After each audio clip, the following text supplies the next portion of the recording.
13 अप्रैल 1919 अमृतसर पंजाब में तनाव का माहौल था। सिखों का पवित्र शहर अंग्रेजों के अत्याचार के खिलाफ बढ़ती बेचैनी का गवाह बन रहा था।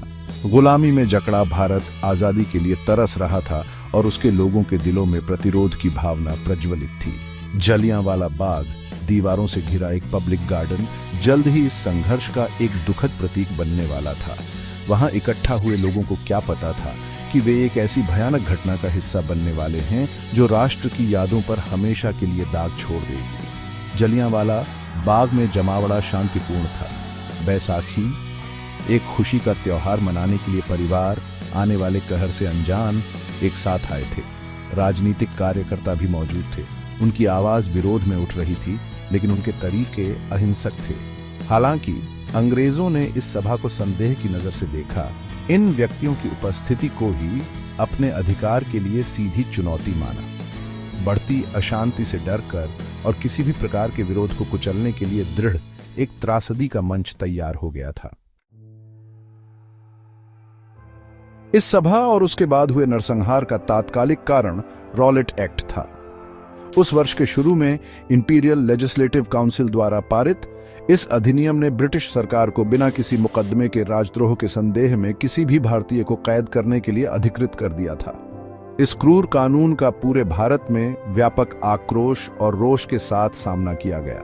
भारत के स्वतंत्रता संग्राम के प्रणेता महात्मा गांधी ने इस अन्यायपूर्ण कानून के खिलाफ शांतिपूर्ण विरोध का आह्वान किया।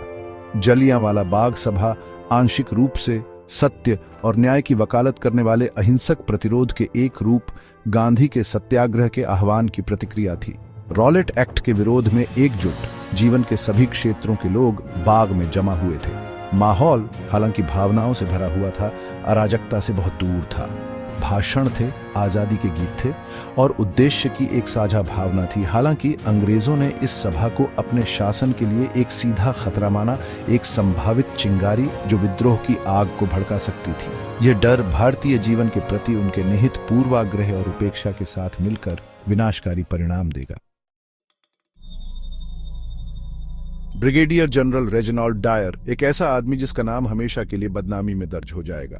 अमृतसर में व्यवस्था बनाए रखने का काम सौंपा गया। डायर सशस्त्र सैनिकों की एक टुकड़ी के साथ जलियांवाला बाग पहुंचा। बिना किसी चेतावनी के, बिना किसी उकसावे के डायर ने अपने सैनिकों को निहत्थे भीड़ पर गोलियां चलाने का आदेश दिया। 10 लंबे मिनट तक हवा में गोलियों की कर्कश आवाज गूंजती रही।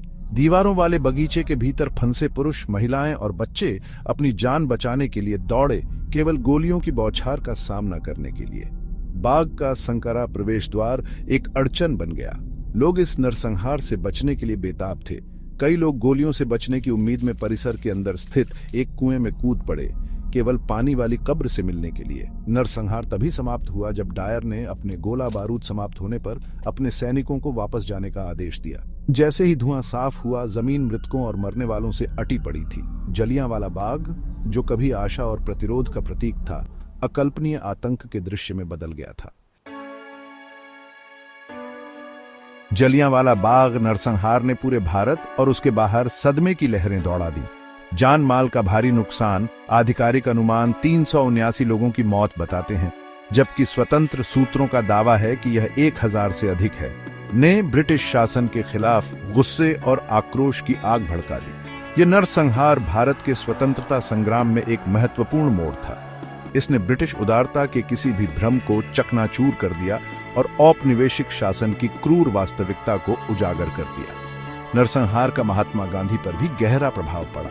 हिंसा से बेहद व्यथित उन्होंने सत्याग्रह के लिए अपने आह्वान को तेज किया, ब्रिटिश शासन से पूर्ण स्वतंत्रता की वकालत की। जलियांवाला बाग नरसंहार औपनिवेशिक क्रूरता का प्रतीक, भारतीय स्वतंत्रता आंदोलन के लिए एक नारा बन गया।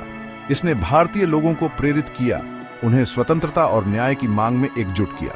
शहीदों के खून में बोए गए परिवर्तन के बीज जड़ पकड़ चुके थे।